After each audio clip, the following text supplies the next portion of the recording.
The views and opinions expressed in each show are those of the guests and do not necessarily reflect the official policy or position of Parasearch UK Radio or its presenters as a whole. Listener discretion is advised. Welcome to the T-Files with Tara Palmer. I hope you enjoy the show this evening.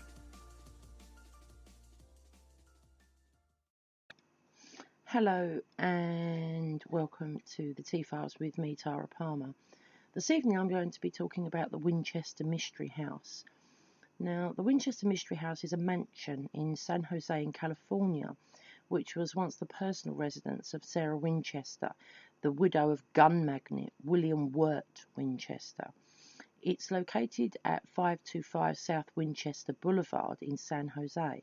The Queen Anne-style Victorian mansion is renowned for its size, its architectural curiosities, and its lack of any master building plan. It is designated California Historical Landmark and is listed on the National Register of Historic Places. It is now privately owned and serves as a tourist attraction. Ever since the construction commenced in 1884, the property and mansion were claimed by many, including Winchester herself, to be haunted by the ghosts of those killed by Winchester rifles. Under Winchester's day-to-day guidance, its from-the-ground-up construction proceeded around the clock by some accounts, without interruption, until her death on September the 5th, 1922, at which time work immediately ceased. Sarah Winchester's biographer, however, claimed that Winchester routinely dismissed workers for months at a time to take such rest as I might, and notes that this flies in the face of claims by today's mystery house proprietors that work at the ranch was ceaseless for 38 years.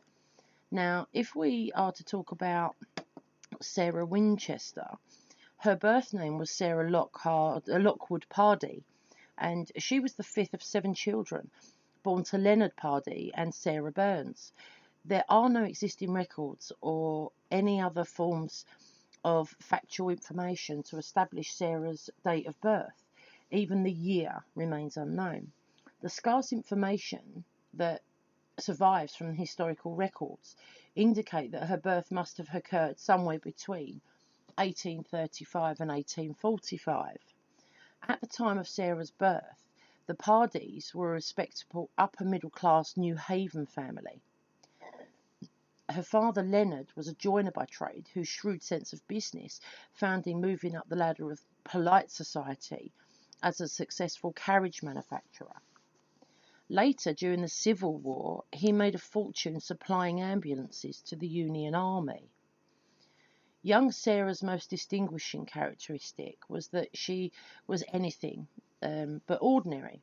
Like Francis Bacon, she was a child prodigy.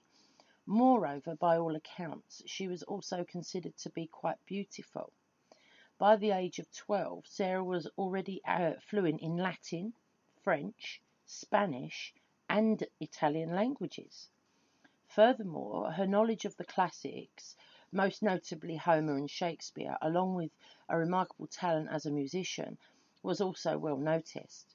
It is no wonder that the New Haven Society would eventually dub her the Belle of New Haven. In addition to Sarah's brilliance and respectable place in society, there were several factors about New Haven that presented a unique influence on her upbringing. To begin, there was Yale University. Originally, it was known as Yale College. From its inception, Yale and New Haven was a hub of progressive Freemasonic Rosicrucian thinking and activity. As a result, Sarah was raised and educated in an environment ripe with Freemasonic and Rosicrucian philosophy. Several of Sarah's uncles and cousins were Freemasons, but more importantly, at an early age, she was admitted to Yale's only female scholastic institute, known as Young Ladies College Institute. Two of the school's most influential administrators and professors, Judson A. Root and his brother N.W. Taylor Root, were both Rose Croix Freemasons. In addition to the liberal arts, the route set forth a strict curriculum consisting of sciences and mathematics. Furthermore, two of Sarah's schoolmates, Susan Rebecca Bacon, were the daughters of New Haven's highly respected Reverend Dr. Leonard Wolseley Bacon. Now, he is no relation to Francis Bacon. While Sarah and the Bacon girls were attending the school, Dr. Bacon's sister Delilah, also a New Haven resident, attracted considerable fame and attention for writing her famous treatise that Sir Francis Bacon, with the aid of a circle of his finest literary minds of the Elizabethan Jacobean age, was the actual author, editor and publisher of the original works of Shakespeare. Her work was sponsored by the author Nathaniel Hawthorne and was later supported by the likes of Ralph Waldo Emerson and Mark Twain. In addition to her writing, Delia Bacon gave numerous public lectures to the citizens of New Haven. Thus, New Haven, Connecticut, was the actual birthplace of Bacon is Shakespeare doctrine. Given her direct exposure to the Baconian doctrine, along with her passion for the Shakespearean works, it was inevitable that Sarah Pardee was drawn like an irresistible force to a more than passing interest in the new theorem. Moreover, the Baconian Masonic preoccupation with secret encryption techniques using numbered cipher systems most certainly influenced young Sarah's worldview. This unique backdrop to Sarah's early development played a crucial role, which in essence defined which would become her life's work. As like we shall see and discuss, the Belle of New Haven became a staunch Baconian for the rest of her life. She also acquired a vast and uncanny knowledge of Masonic ritual and symbology. Additionally, she gravitated towards I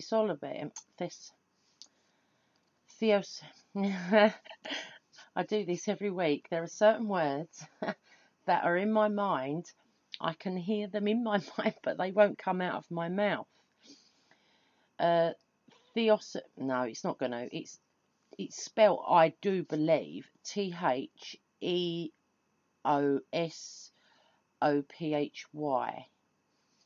But yeah, if you can say that, you're a better person than me, because it's in my mind, but I can't quite work out how to pronounce that word. Well, you had this author and historian, Ralph Rambo, and he actually knew Sarah, and he wrote, and I will quote this, it is believed that Mrs. Winchester was a theosophist. Rambo didn't obviously elaborate on that matter, but since he was close to Sarah, he was certainly in a position to know some things about her. It should be noted that most Roscurians are theosophists. Sarah adhered both to Bacon Kabbalistic theory and the theosophy perspective held by Rudolf Steiner. Steiner viewed the universe as like a vast living organism in which all things are likened to individually evolving units or cells that comprise a greater universe, a synergistic body that is ever building, and we shall further speak about the ever building theme that was at the core of Sarah's methodology. William Wirt Winchester was born in Baltimore on July the 22nd, 1837. He was the only son of Oliver Fisher Winchester and Jane Ellen Hope. In keeping with a popular trend of the day, he was named William Wirt, the highly popular and longest-serving Attorney General of the United States at the time. Soon after William's arrival, the Winchesters moved to New Haven, where the enterprising Oliver, along with his partner John Davis, founded a successful clothing manufacturing company. Gradually, the Winchester patriarch amassed a considerable fortune, and later on, Oliver channeled his efforts into firearms manufacturing venture that eventually, in 1866, I believe, evolved into the famous Winchester Repeating Arms Corps.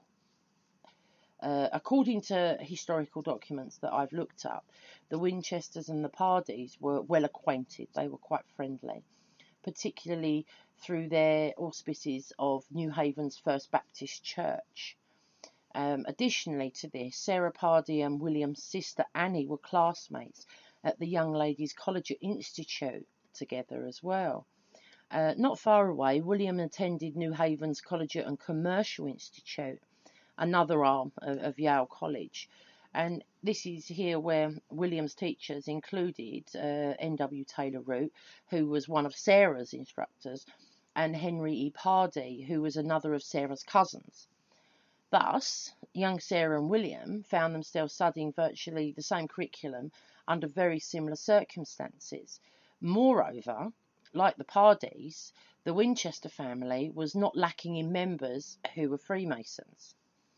Sarah and William eventually got together, and they were married on September the 30th in 1862. They had one child, and she was their only child, and her name was Annie Pardee Winchester, and she came into the world on July the 12th, 1866. Now, unfortunately, due to infantile decease known as marmoratus, it's a severe form of malnutrition due to the body's inability to metabolize proteins. Annie died 40 days later. So she wasn't even 2 months when she passed. In 1880, Oliver Fisher Winchester died, leaving the succession of the Winchester Repeating Arms Company to his only son. 1 year later, William died of tuberculosis at the age of 43.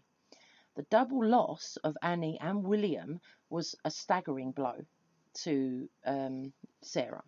However, the loss did leave the widow Winchester with an inheritance of $20 million, plus nearly 50% of the Winchester arms stock, which in turn earned her approximately $1,000 per day in royalties for the rest of her life, the result of which made her one of the wealthiest women in the world. Now, you're going back to 1880, so 20 million. Can you imagine if we had $20 million today, let alone inheriting this in 1880? It's a staggering amount of money. According to Ralph Rambo, Sarah went on a 3-year world tour before settling in California in 1884. The New Haven Register, dated in 1886, lists Sarah as having been removed to Europe. There is no other information that has survived to tell us exactly where Mrs. Winchester went during those years, or what her activities consisted of. But I suppose we can project some well-educated theories that she travelled and learned and broadened her mind. Although Freemasonry has traditionally barred women from its membership, and it still does to this day, there are numerous documented cases in which some headstrong women have gained admittance into liberal Masonic lodges as far back as the 18th century. A movement in France called Co-Freemasonry, which allows for male and female membership, was already underway when Sarah arrived in that country. Given her social status, a predilection towards Freemasonistic tenets, and a mastery of the European languages, Sarah could easily have been admitted to any one of the permissive French Masonic lodges. Another possible scenario involving Mrs. Winchester's activities while abroad could well have included visits to historic architectural landmarks such as the French Cathedral of Chartres. Sarah's Masonic interest in labyrinth would have drawn her to Chartres with its 11-circuit labyrinth. It's a puzzle-like feature that stresses the discipline of the Inatic tradition of the ancient mystery schools. Likewise, she would also have found inspiration in the Freemasonic symbology and the mysterious structure, including a staircase that leads to nowhere, of Rosslyn Chapel in Scotland. In 1884, Sarah took up residence in the San Francisco Bay Area, eventually moving inland to the Santa Clara Valley, now San Jose, to buy an 8-room farmhouse from one Dr. Robert Caldwell. Her apparent motive for the move was to live in close proximity to her numerous Pardee relatives, most of whom had come to California during the 1849 gold rush and were scattered from Sacramento to the Bay Area. One of these Pardee relatives, an Enoch H. Pardee, had become a highly respected physician and politician while living in Oakland. Later, his son, George C. Pardee, followed in his father's footsteps, raising to the office of Governor of California from 1903 to 1907. It is interesting that if you look online and you go to the Wikipedia, it makes particular note of Enoch Pardee having been a prominent occultist. Most likely, the occult reference has to do with the fact that both Enoch and his son George were members of the highly secretive and mysterious Californian-based Bohemian Club, which was an offshoot of Yale's Skull and Bone Society. Moreover, Enoch and George were Knights Templar Freemasons.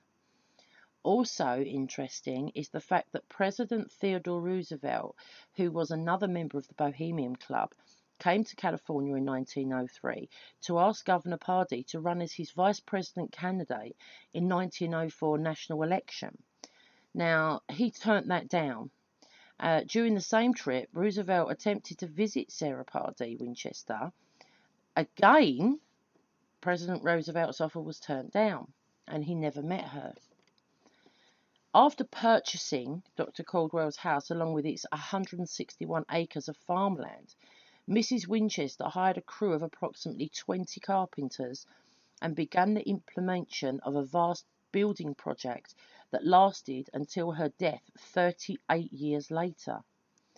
The construction of the house was an ever-building enterprise in which rotating shifts of workers would labour 24 hours a day, 7 days a week, 365 days a year.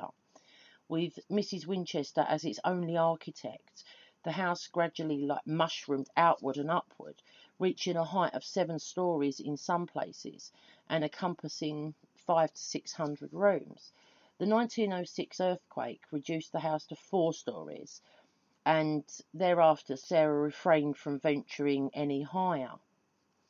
Aside from its immense size and Victorian-style architecture, the house has a number of unique characteristics. To begin with, it's undeniably a labyrinth. There are literally miles of maze-like corridors and twisting hallways, some of which have dead ends, forcing the traveller to turn around and back up. There are also some centrally located passageways and stairways that serve as shortcuts, allowing a virtual leap from one side of the house to the other. Traversing the labyrinth is truly dizzying and disorientating to one's sensibilities. The house abounds in oddities and anomalous features. There are rooms within rooms. There is a staircase that leads absolutely nowhere, abruptly halting at the ceiling. In another place, there is a door which opens into a solid wall. Some of the house's 47 chimneys have an overhead ceiling, while in some places there are skylights covered by a roof, and some skylights are covered by another skylight. And in one place there is a skylight built into the floor. There are tiny doors leading into larger spaces and large doors that lead into very small spaces. In another part of the house, a second-story door opens on outwards into a sheer drop to the ground below. Moreover, upside-down pillars can be found all about the house, and many visitors to the Winchester Mansion have justifiably compared its strange design to the work of the late Dutch artist M.C. Escher, that you can look up online and see examples of his artwork, and once you do, you'll go, I know who he is.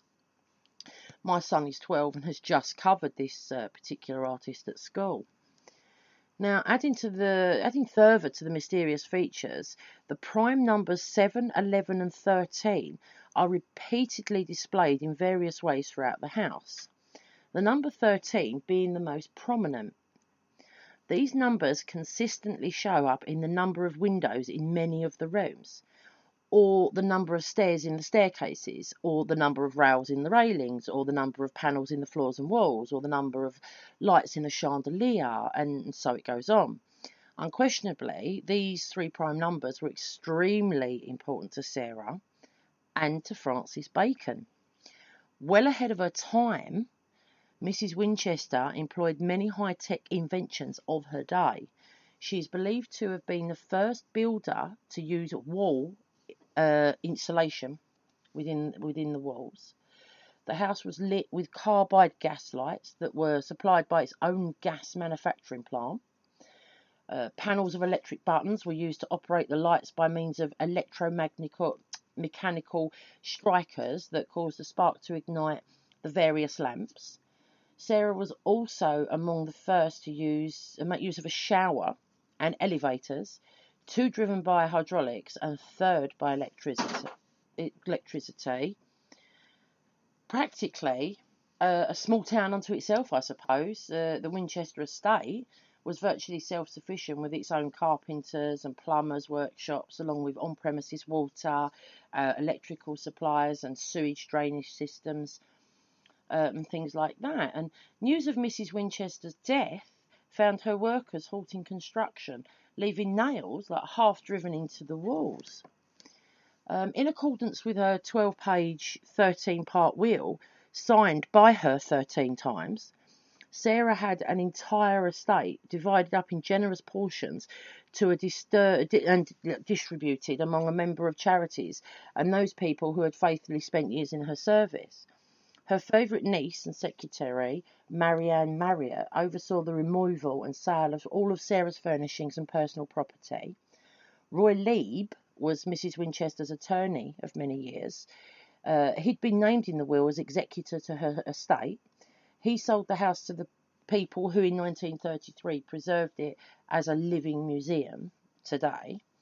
It is known as the Winchester Mystery House, also known as California number 868.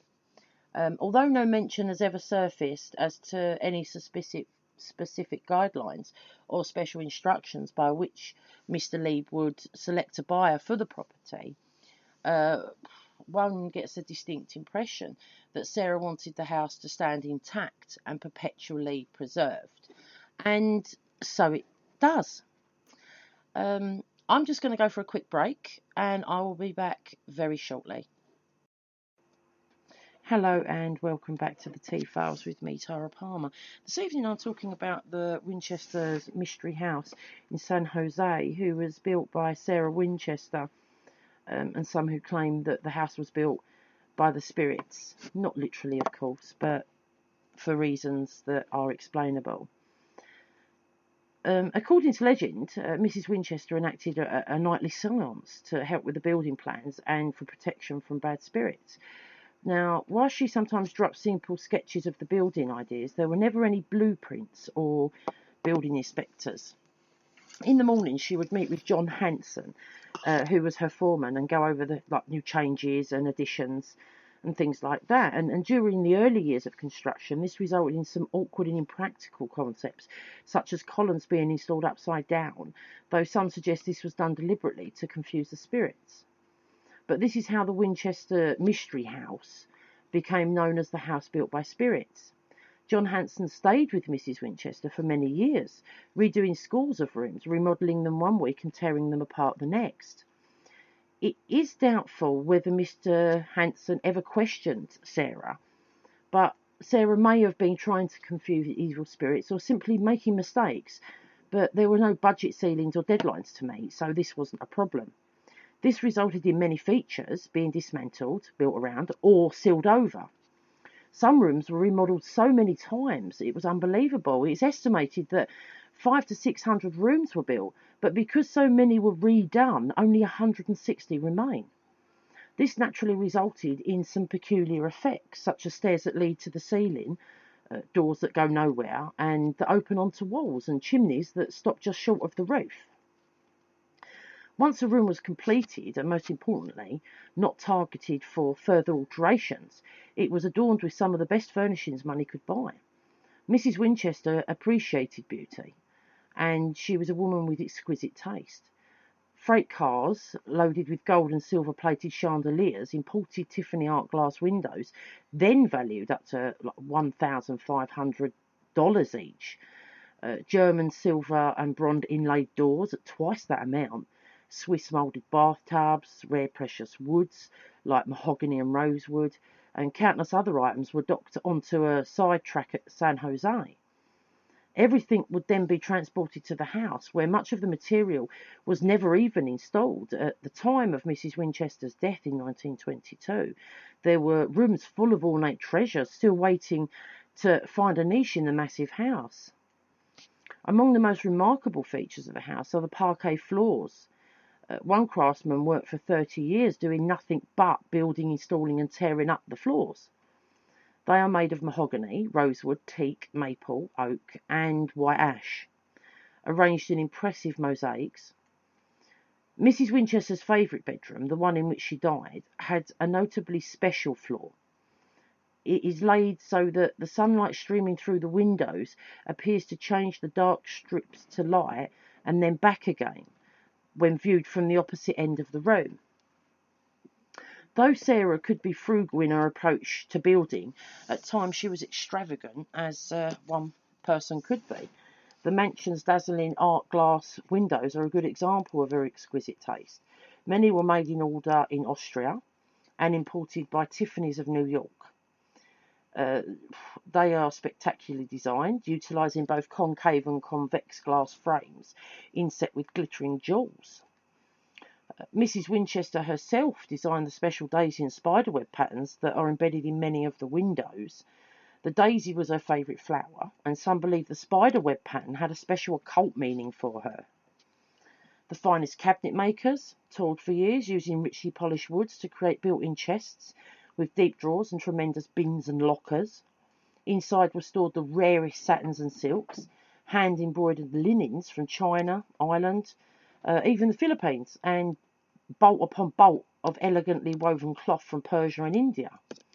Legend has it that Mrs. Winchester bought whole bolts of material so that nobody else in the valley that she lived would have the same pattern as her.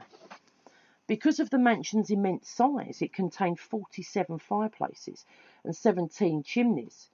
One rambling section in particular, the Hall of Fires, was designed to produce as much heat as possible. Now, I mean, perhaps it was to ease Sarah's extreme arthritis, but we won't ever know. In addition to many windows that let the sunlight stream through, the 3 adjoining rooms have 4 fireplaces and 3 hot air registers from the coal furnaces in the basement. Sarah's elegant grand ballroom is built almost entirely without nails. It cost over $9,000 to complete at a time when an entire house could be built for less than $1,000. So you can imagine how beautiful this ballroom was. The silver chandelier came from Germany, and the walls and parquet floors are made of 6 different hardwoods. You've got mahogany, teak, maple, rosewood, oak and white ash. The most curious element of the ballroom are the 2 leaded stained glass windows, each inscribed with a quote from Shakespeare. The first, "Wide unclasp the table of their thoughts," is from Troilus and Cressida. The lines are spoken by Ulysses and refer to Cressida's sometimes flirting nature. The second, "These same thoughts people this little world," is from Richard II. The imprisoned Richard means that his thoughts people the small world of his in confinement. Nobody knows for certain what these lines meant to Sarah. While they apparently hold some special meaning for her, their significance will always remain a mystery. Ironically, the ballroom was probably never used to hold a ball. According to one story, Mrs. Winchester once heard that a celebrated orchestra was performing in San Francisco. She invited the musicians to play at her home, but scheduling conflicts prevented the visit. So in any case, Sarah sealed off the ballroom after an earthquake that shook in 1906. If Sarah took precautions to enlist the aid of friendly spirits, they were nevertheless unable to protect her from the Great San Francisco Bay Area earthquake, as I just said, in 1906. The quake registered 8.3 on the Richter scale and stretched all the way from Oregon to Los Angeles. It severely damaged Sarah's home, toppling 7-story observation tower and some cupolas. She herself was badly shaken, trapped in her favourite daisy bedroom near the front of the mansion. And it took servants several hours to locate her and then pry open the bedroom door and rescue her. It is said that Sarah felt the earthquake was a warning from the spirits that she had spent too much money on the front section of the house, which was nearing completion. After having the structural damage repaired, she immediately ordered the front 30 rooms, including the daisy bedroom, grand ballroom, and the beautiful front doors, sealed up.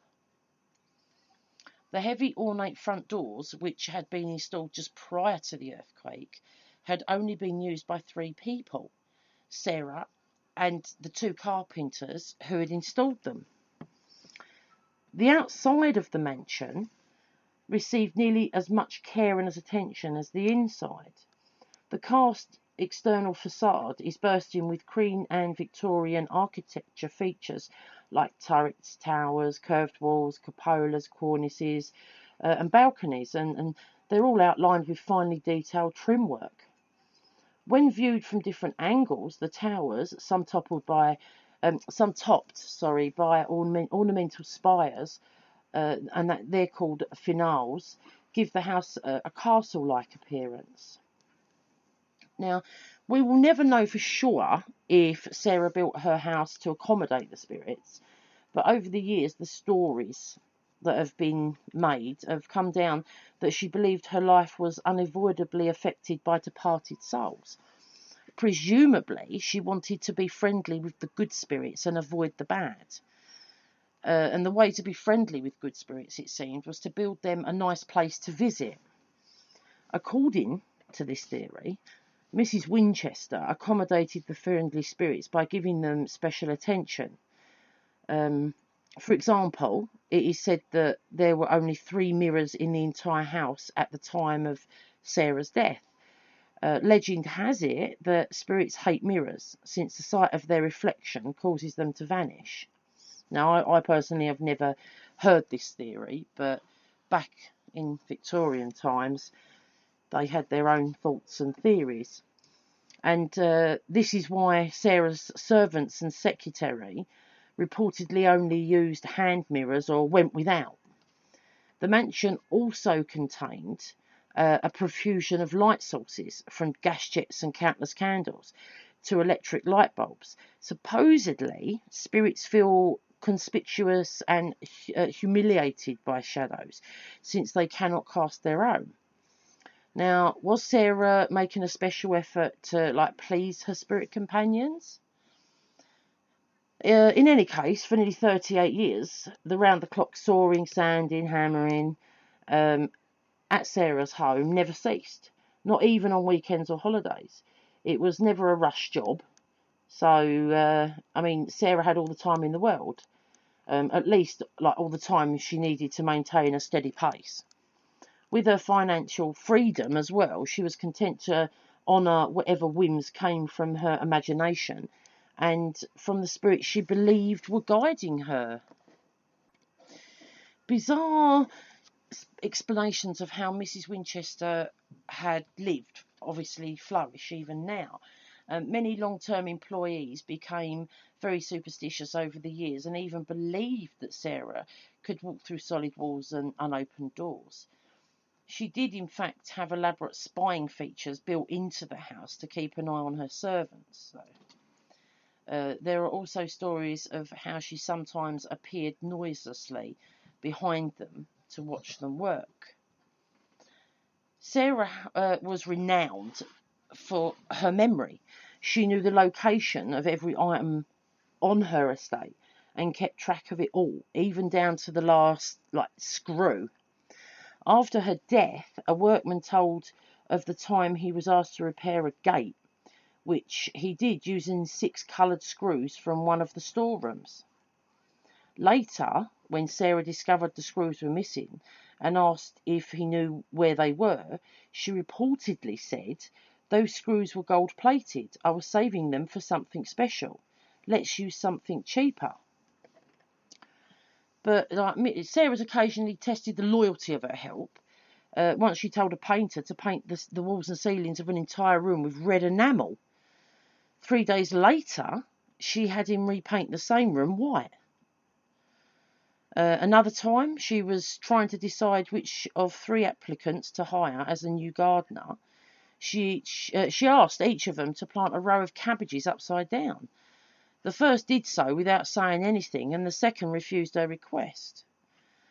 The third one agreed to do so, but suggested to Sarah that cabbages were normally planted with the roots in the ground. The third gardener got the job. He was not afraid to speak up, but recognised that Sarah was the actual boss. Sarah could be curt and dismissive, even to her own relatives, but usually she had her reasons. Once, a nephew from the East Coast made the long train trip, supposedly to pay his respects to Auntie Sarah. However, she guessed exactly what he was after. Upon his arrival, he was met by a maid carrying a silver tray with a cheque on it, and the young man never set foot in the house at all, ever. No amount of effort has resolved conflicting versions, obviously, of current events, such as this one involving President Theodore Roosevelt. One story goes that the president, who was an ardent fan of the Winchester firearms, was on his way to the nearby town of Campbell. Knowing that he would pass by Mrs. Winchester's house, he sent a message to her saying that he would stop to pay his respects. Some say the president personally knocked on the front door. No one answered, and one of the gardeners, failing to recognise him, told him to go round back just like everybody else. The president reportedly felt insulted and left. Another account says that the San Jose Chamber of Commerce tried to arrange this visit for President Roosevelt, but Mrs. Winchester turned them down with a sharp no. Sarah was an accomplished musician as well, and she regularly practised the pump organ, and she undoubtedly fueled many rumours about the spirits in the great house by playing late at night. Later in life, Sarah suffered from severe arthritis, and she felt the disease mainly in her hands. It's believed that by playing the organ, she was able to keep her fingers from deteriorating and keeping them quite supple. After Sarah's death, her safe was opened with much anticipation. If you go on YouTube and look it up, she had a safe, inside a safe, a door, and then another door behind that as well, to hide whatever was in her safe. However, when they opened it, there was no fortune inside, only reminders of her husband and daughter. The safe contained fishing lines, newspaper clippings, socks, underwear, and a lock of the baby's hair in a tiny purple velvet box. The New Haven newspaper clipping, along with it, was from the obituaries and read, "Winchester, in this city, July 24th, 1866.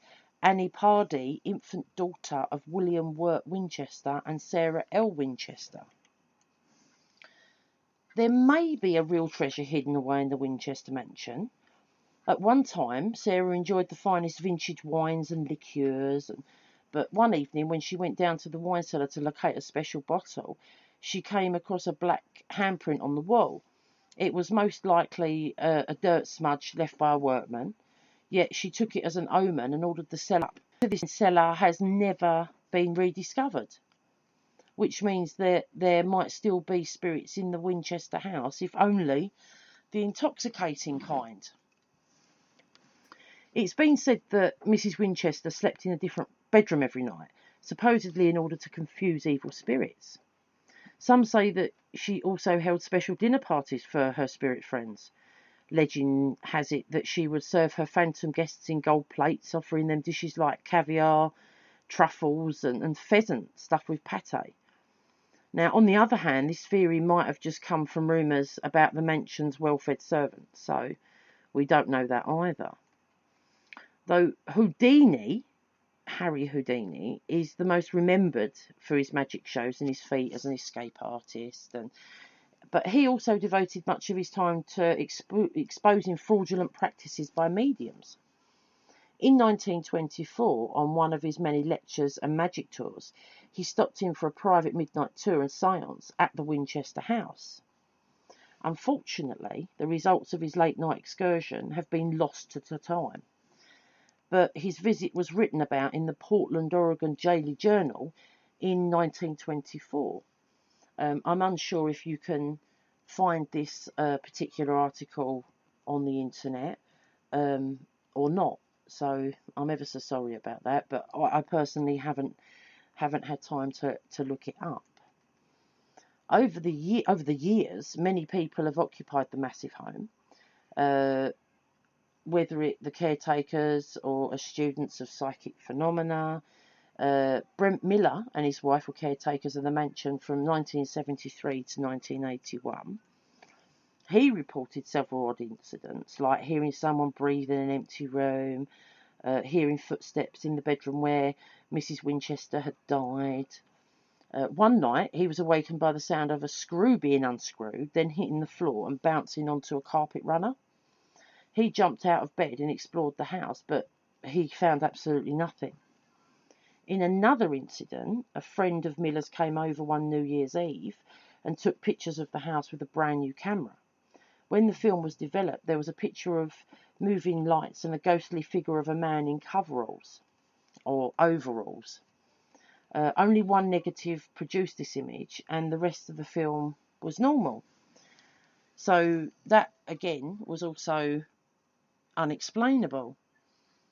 In the Winchester house, some people have temporarily lost their eyesight, felt icy chills in spots where there's no drafts or anything like that, and have seen locked doorknobs turn.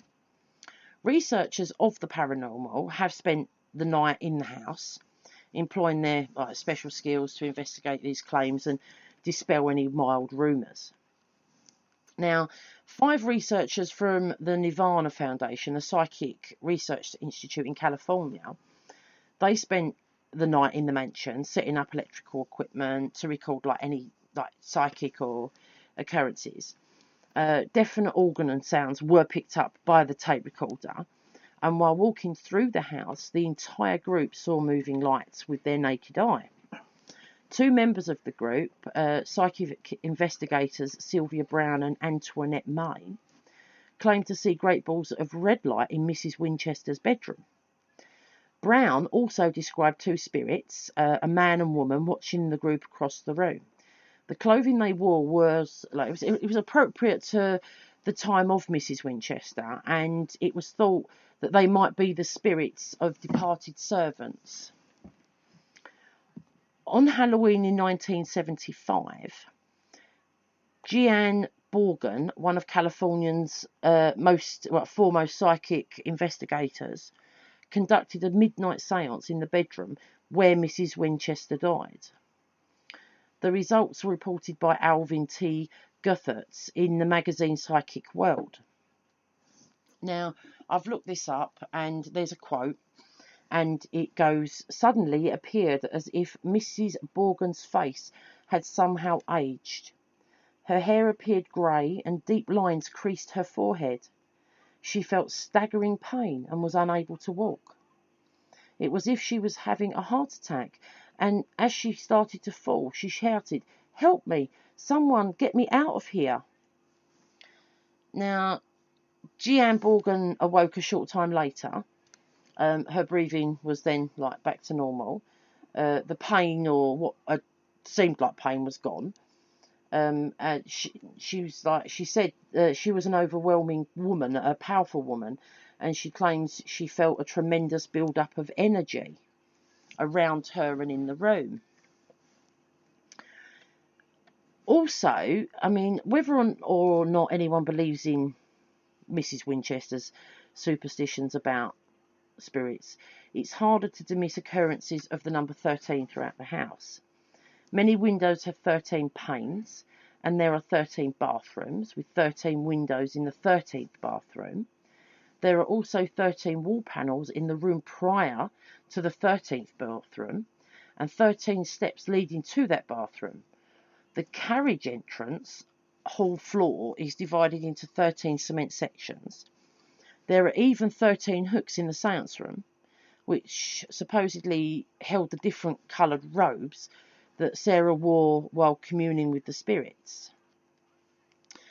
I mean, here are even more 13s.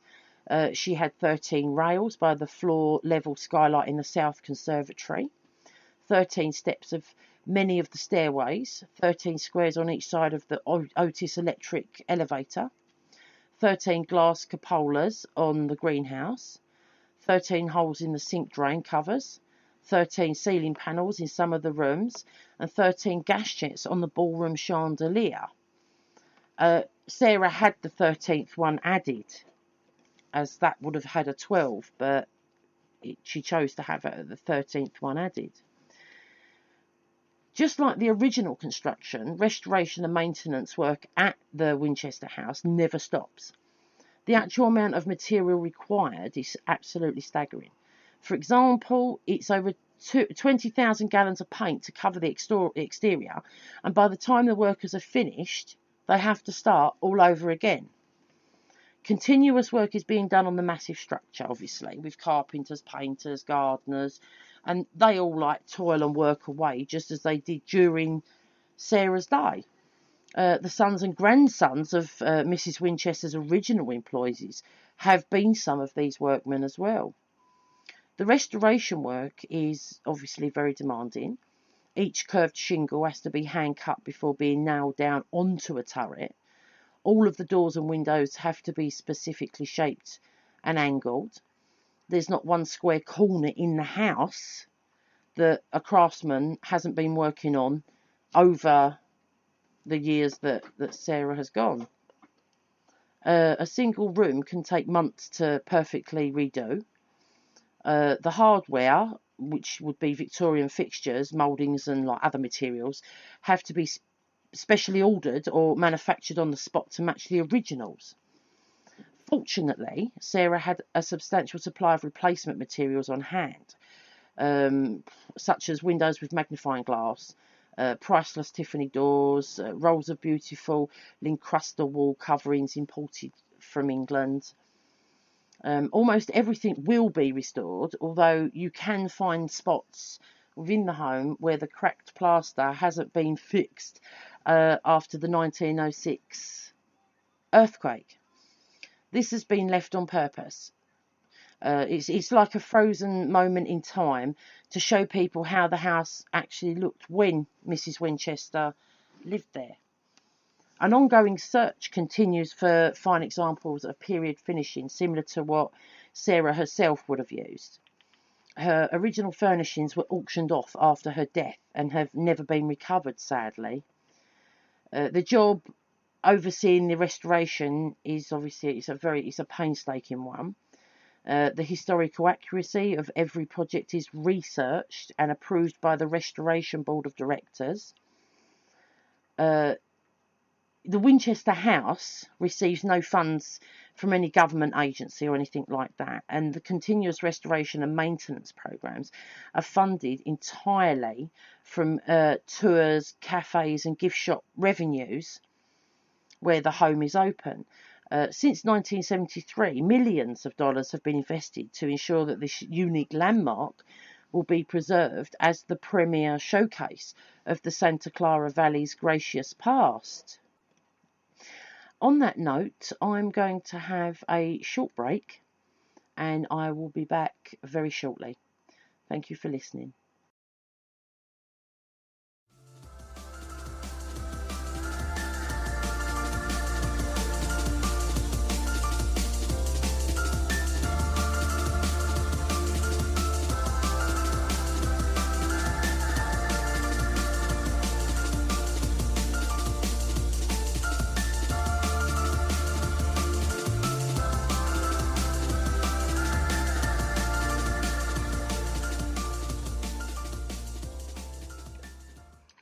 Hello and welcome back to the Tea Files with me, Tara Palmer.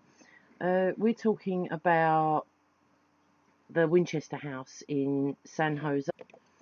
I've done a lot of discussing, and now I'm going to play you some their clips, but they're one after the other, and it is all about the Winchester House.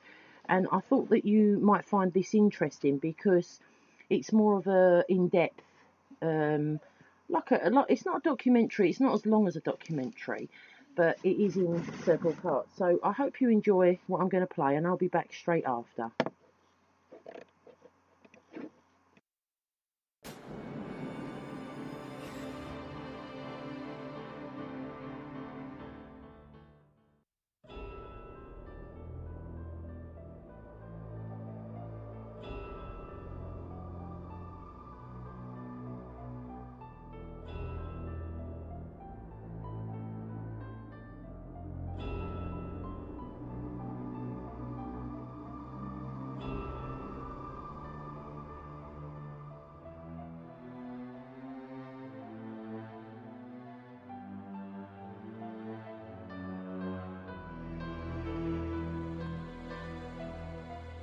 Walking through the twisting maze at the Winchester Mystery House evokes a mixture of feelings. The mansion is beautiful, yet bizarre.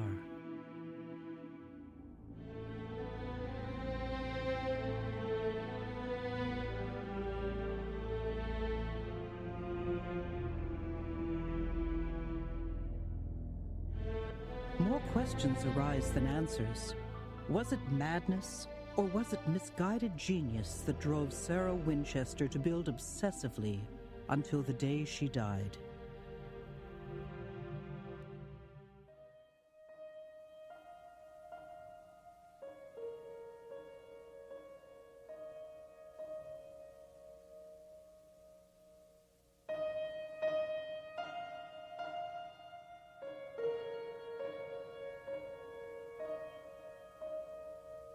The fascinating story of the Winchester House has its roots in deep personal tragedy.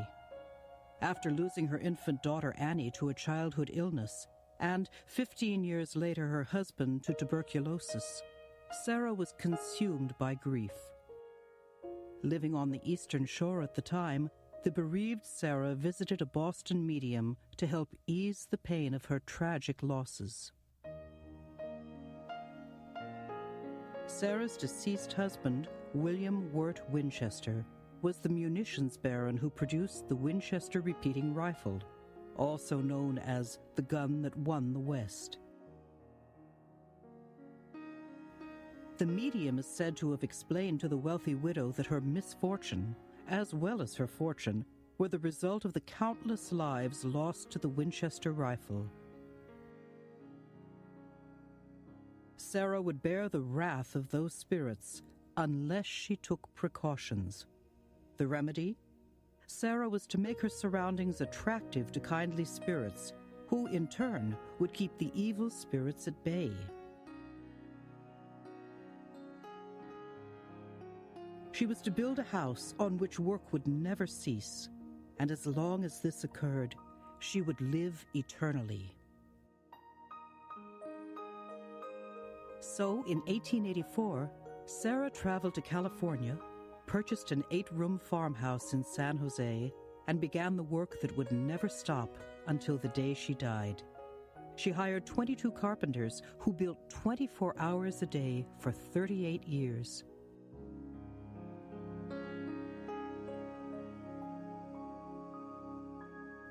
The result is eerie. Corridors snake through a maze of shadowy rooms. Stairways rise, only to end abruptly at ceilings. Doors open onto solid walls. It's easy to get lost here, but some think that's just the purpose. Sarah wanted to confuse unwanted ghosts, yet provide a comfortable respite for the spirits she wished to entertain. To this end, she spared no expense. With an inheritance of $20 million and an income of $1,000 a day, cost was no object.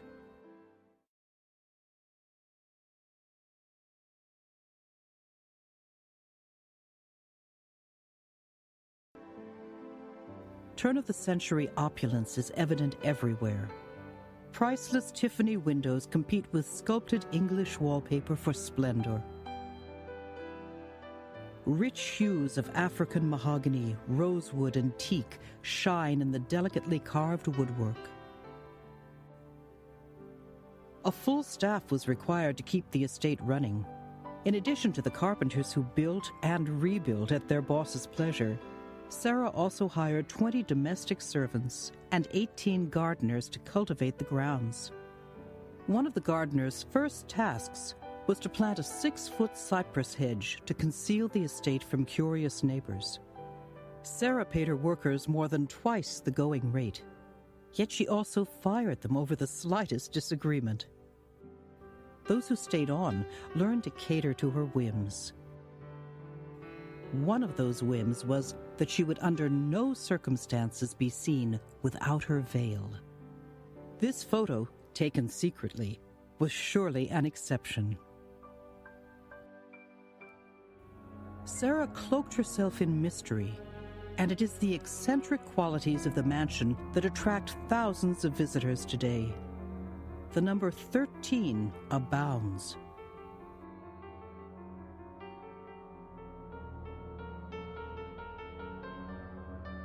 Rooms with 13 ceiling panels and 13 windows. Windows with 13 panes. 13 bathrooms.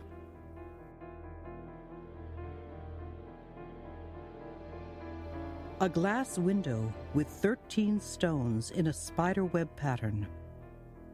And this German chandelier originally had 12 fixtures, but Sarah added a 13th to it.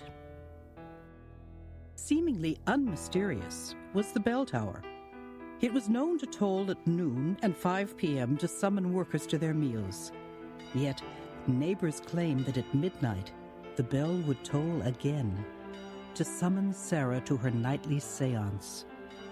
Rumor has it that Sarah would steal through her Victorian labyrinth, disappearing into this blue seance room. There's only one way in, but there are 3 ways out. One is disguised as a closet, and another drops straight down to the kitchen sink on the level below. 13 coat hooks presumably awaited the cloaks of 13 ghostly guests. Here, it's said that Sarah would consult with the spirits for inspiration on the building process. The results of these nightly consultations are intriguing. Staircases that lead to nowhere. Doors on the second floor opening into thin air.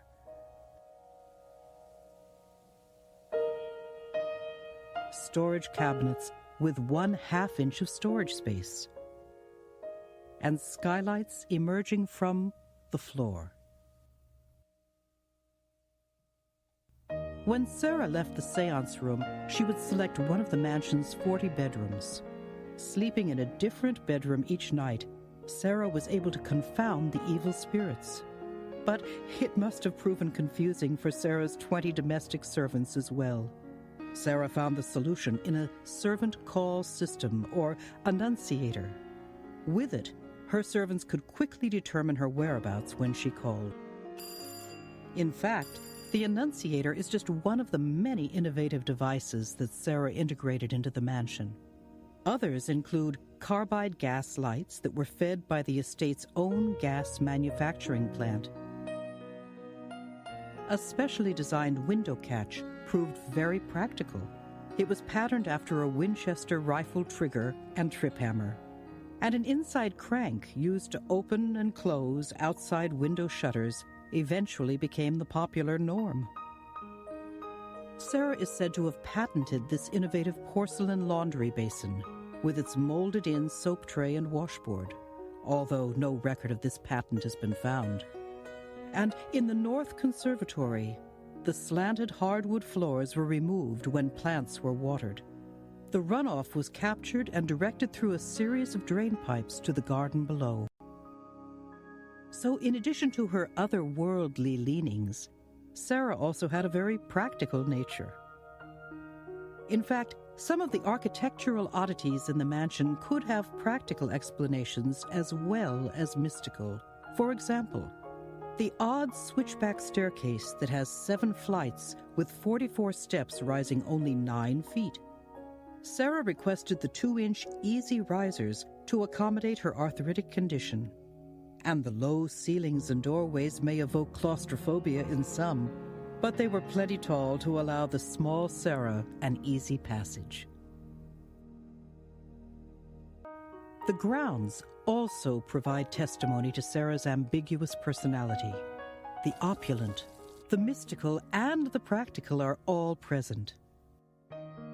Exquisite plants, trees, flowers, and shrubs grace the estate, imported from over 110 countries. From her gazebos, she could sit and enjoy her date palms, English yews, South American monkey puzzle tree, and Spanish firs. And the 4 fountains as they spread their glistening spray in the tranquil beauty created by Sarah. On the mystical side, there are 13 glass cupolas in the greenhouse and 13 fan palms lining the front driveway. The design on the estate's wrought iron front gates was thought to have a spiritualistic meaning for Sarah. Yet, we can only guess what that might have been. It's said that in an effort to placate the spirits of Native Americans killed by the Winchester rifle, Sarah placed this compelling statue at the estate entrance. It portrays Chief Little Fawn, a Native American who died defending his homeland. And on the practical side, Sarah was responsible for transforming her 161-acre estate into a working farm. The orchards produced plentiful crops of plums, apricots, and walnuts, and the fruit was dried in this special dehydrator. With its large coal furnace, it could dry half a ton of fruit in 30 hours. These were sold at market, supplementing Sarah's already enormous income. Sarah created an estate that was almost completely self-sufficient, with a plumber's shop, carpenter's workshop, and a mechanic's garage at her disposal.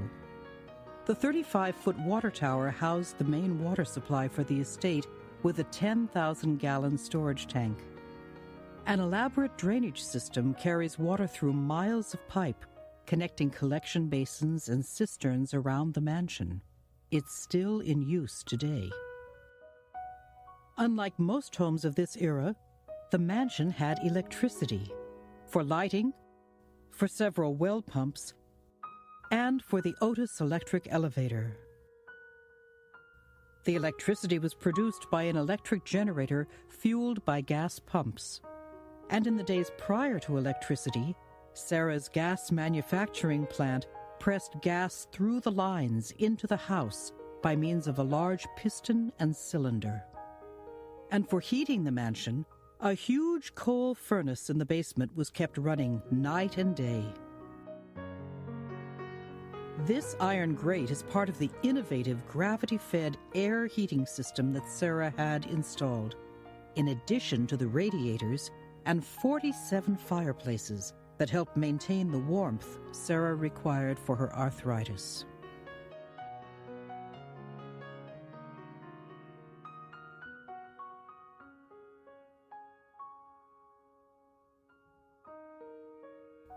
Sarah may have been obsessed with the spiritualistic, but the legacy of her estate proves she was also an extremely capable and accomplished woman. No other place exists quite like it. It's an architectural marvel with its rambling rooftops, its turrets, cornices, finials, towers, curved walls, and all manner of ornamentation.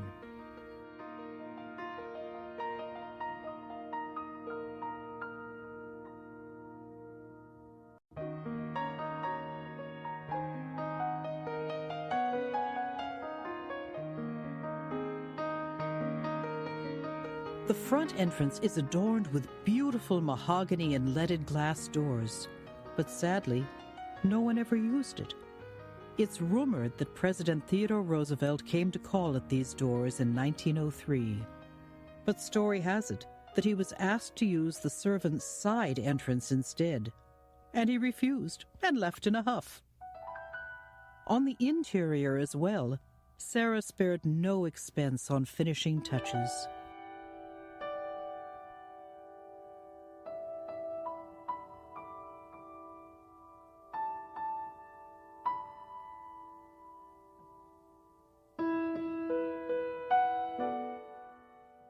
She was a woman with exquisite taste. Elaborate hand-pieced floors and carved trimwork use a variety of oak, ash, maple, mahogany, teak, cherry, and rosewood. Lovely ceiling medallions and picture moldings, and rare French, English, and Oriental wall coverings decorate the exotic interiors. The Grand Ballroom is one of the best examples of Sarah's magnificent taste. It cost more than $9,000 to complete at a time when an entire house could be built for less than $1,000. The walls and parquet floor are made of 6 hardwoods, and the silver chandelier was imported from Germany. The most curious elements of the Grand Ballroom are the 2 stained glass windows with the inscriptions, "Wide unclasp the table of their thoughts," and "These same thoughts people this little world." They clearly held some special meaning for Sarah, but their significance remains a mystery today. There are more windows throughout the mansion, 10,000 of them.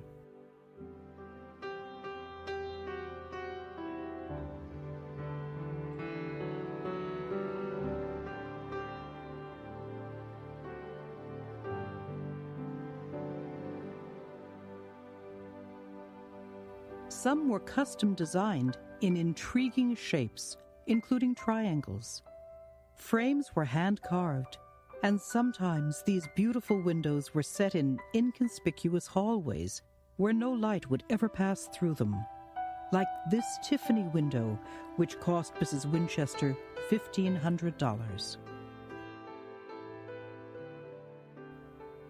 And so the building and the adornment continued night and day. The mansion rose 7 stories.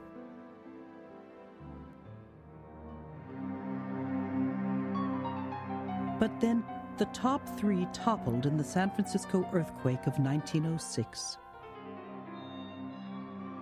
Sarah was trapped in this bedroom during the quake. It was hours before her servants located her and pried open the bedroom door.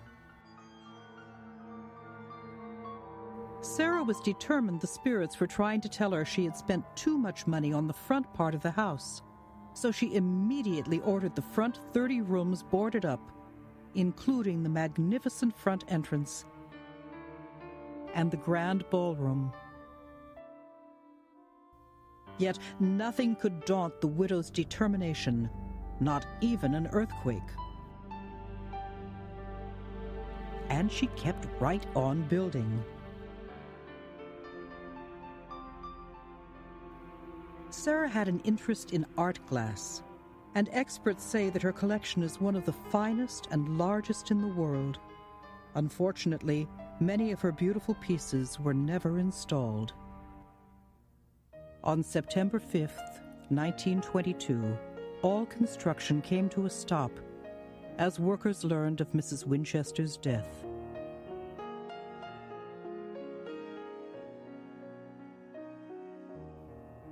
An unfinished dressing room for Sarah, servants' quarters, and a variety of other projects came to an abrupt halt. For nearly 38 years, the round-the-clock sawing, sanding, and hammering had been maintained. Were the spirits finally appeased?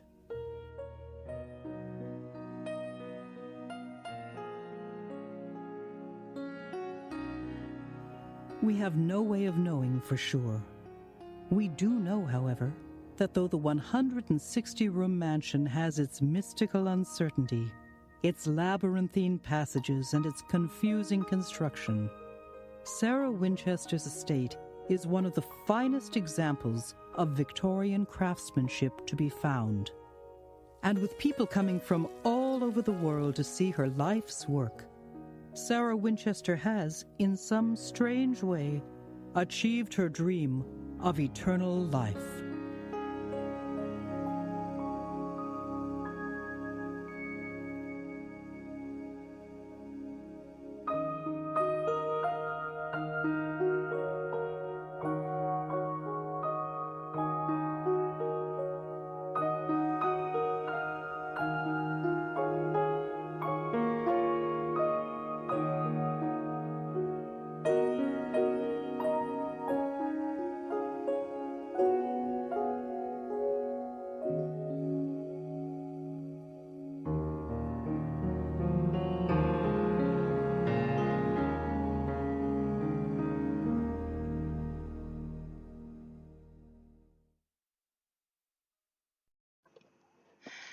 I found that interesting because although that went over quite a bit of what I've discussed this evening, it also added in little bits, and I actually thought the woman's voice was quite intriguing.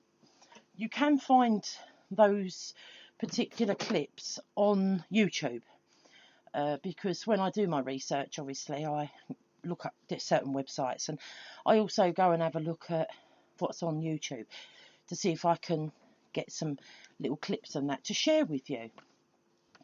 On that note, I am going to finish and say good night. Thank you ever so much for listening with me this evening, to me, rattle on.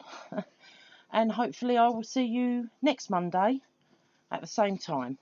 Thank you ever so much and have a lovely week.